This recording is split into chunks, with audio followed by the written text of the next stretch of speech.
You buy a car and the power is perfect. Starts up smoothly, cruises on open roads. Your little baby moves just the way it should. Until it doesn't. It starts happening so slowly that you hardly realize it. But one day you're pulling off and you know your foot has never been this flat on the accelerator before. What's going on? Clearly, your power is dwindling. But why do engines lose power over time? There are many reasons a car will lose power, but usually the answer is quite simple. Normal wear and tear will gradually take away much of your car's horsepower. Lack of maintenance will make this happen even faster. As miles accumulate, wearing occurs around cylinders, valves, and pistons. But it's not just the miles you have on your clock. Most of the wear and tear occurs during startup and short trips. It takes a few seconds for your engine to warm up and the oil to coat the surfaces. As the car warms up, the metal expands, which puts pressure on all the gaskets and seals. Then, it's hardly time to warm up properly when the ride is over and it has to start cooling down again. While we're talking about the normal stress your car is under, let's pause and consider what's happening under the hood. Thousands of controlled explosions happening every few seconds. Thousands of moving parts. According to Toyota, a single car has about 30,000 parts, discounting everything down to the smallest screws. So it's no surprise that engines wear and tear. So let's take a tour of the engine. We'll look at the likely places where your car might be losing power and what you can do about it. Let's start at the intake. Head through the compression chamber, through the explosion, and finish at the exhaust. These are key places where power is created. Along the way, we'll point out common things that can cause it to lose power. We'll also give you some tips on how to spot the problem and how to avoid it. Just like you, your engine needs oxygen for energy. Your body uses the oxygen you breathe in to break down food you eat and turn it into energy. In an internal combustion engine, the air is combined with fuel. This causes an explosion which results in motion to drive the car. The air is drawn in from outside by the intake system. Then it passes through an air filter, which cleans it to prevent dust and dirt from entering the engine where it can cause damage. Tumble dryer manufacturers advise you to clean your filter after every tumble. What if you had to do that every time you drove a car? Luckily, the filter in your car has to be changed every 15 to 30,000 miles, depending on your driving conditions. If you don't clean and replace your filter, your engine power will suffer. This is because your engine has to work harder to pump the air in when the filter is dirty and clogged. At the same time, air is moving towards your engine. Fuel is being pumped from the fuel tank. The air and fuel will mix when they reach the cylinder. If the fuel pump isn't working efficiently, then there won't be enough fuel, and that's a problem for power. If there's a problem with your fuel pump, you can often hear a whining sound coming from the engine. A faulty fuel pump can also make the car difficult to start. So, if you have to turn the key multiple times, this could be because of your fuel tank. Fuel pumps can fail when contaminated fuel enters the tank. This clogs up the pump. There can also be electrical problems with the pump itself caused by loose or rusted connection, or just plain wear from friction. Before it reaches the cylinder, the fuel will also be filtered. Just like the air filter, the fuel filter's job is to keep contaminants from reaching the engine. It's another part of your car that needs to be cleaned and maintained to preserve power. Before the air gets to the cylinder, it passes a mass airflow sensor. This sensor measures the air and signals the fuel injector on how much fuel to inject. This is important to maintain the most efficient air-to-fuel ratio. If the mass airflow sensor isn't working properly, your engine light will often come on, or you might find the car jerking when you're driving. Now the air has reached the cylinder, the intake valve opens to allow the right amount of air into the engine. A buildup of deposits on the intake valve might mean the valve doesn't sit properly. This will cause a lack of compression and also mess with your air-fuel ratios, which we'll talk about next. As the air comes in from the intake manifold, the fuel injector releases a fine spray of fuel. The fuel injector is designed to deliver the perfect mix of air to fuel ratio to the cylinder.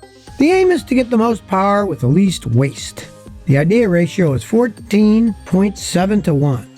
So far, every 1 unit of fuel, you should have 14.7 units of air at sea level.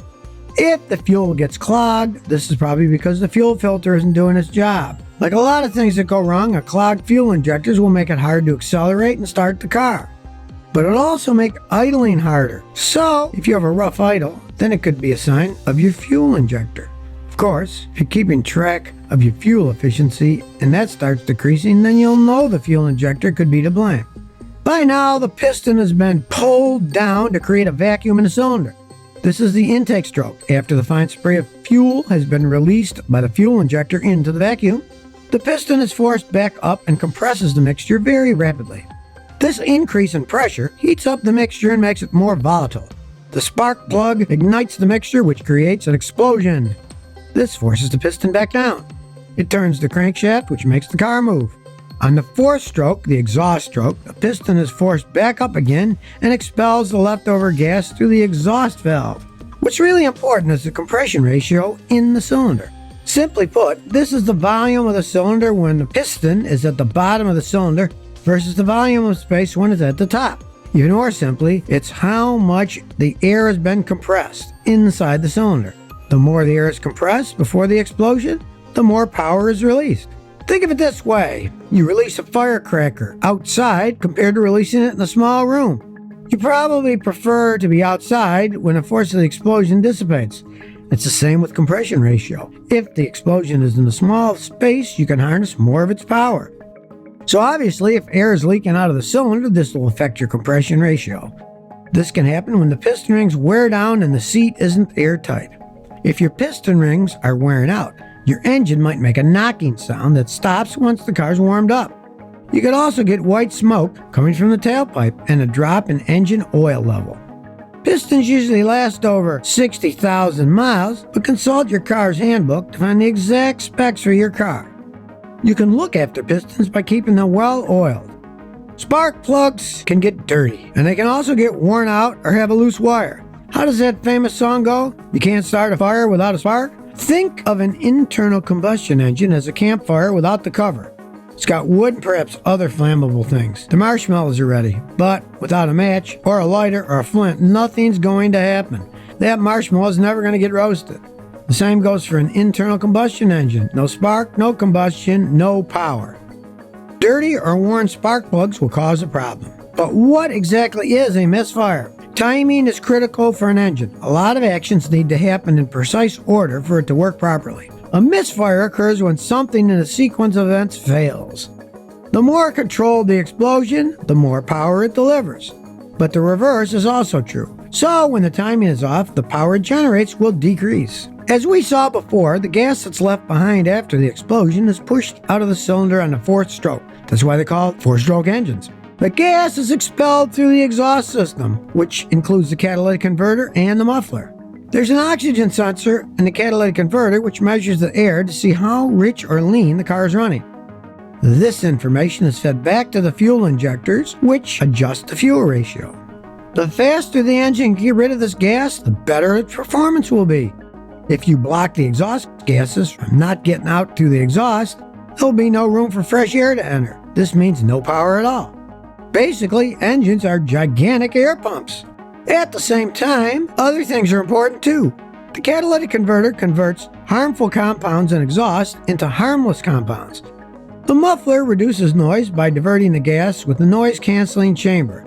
By their nature, especially the muffler, they restrict the exhaust gas flow and therefore efficiency. You might wonder if removing your muffler increases your power. The answer is yes, but only a little. Definitely not worth the ticket you'll get or the loud noise your engine would make.